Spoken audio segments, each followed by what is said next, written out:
How do you clean a fish? Well, we're going to show you how to do it on today's Googan Lab. So you've gone out to the lake, you got yourself some fish. Now how do you procure them to put them into your favorite dish? So what I'm going to show you all how to do is to fillet the fish properly. And it's really simple, but it just takes a little practice because the fish have a lot of little bones in certain areas, and it just takes knowing, feeling where those are at to get around them. But we got a white bass right here. This is a fish that I love to fillet, cook up, and I've got an electric fillet knife. I would highly recommend an electric fillet knife, especially if you're going to be cleaning, over 10 fish or so. It saves you a lot of time, and if you're a beginner, it makes it really easy because these teeth have a sawing motion and it allows you to get through the fish's rib cage. And the rib cage is located behind this pectoral fin here, and you'll feel that kind of cut through as you work the knife.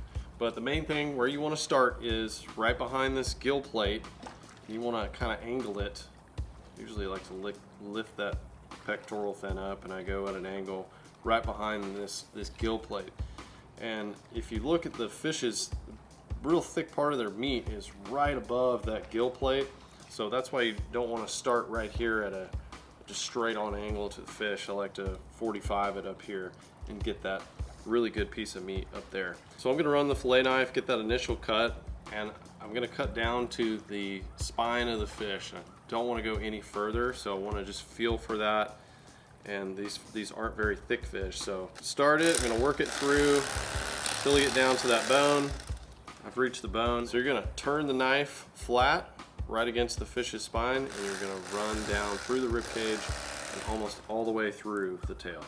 I don't want to go all the way through the tail because I'm going to use that connection to help me get the fillet off of the skin. So I'm just going to start right there at that tail, go right down to the skin, do the same thing, turn the knife sideways, and just run it all the way through. You run it all the way through, and then you have a nice fillet, but you just have a rib cage right here. And you can use the fillet knife, or you can use a kitchen knife or something, and just cut that out. Cut that rib cage out, and then you have a fully edible piece of meat there. Do the same thing on the other side, and you're ready for the grease. So now you know how to clean fish. Get out there, try it. You might make a few mistakes at first, but practice makes perfect. So thanks for tuning in. If you want to see more tips and tricks here, subscribe right here to the Googan Lab. We'll see you next time.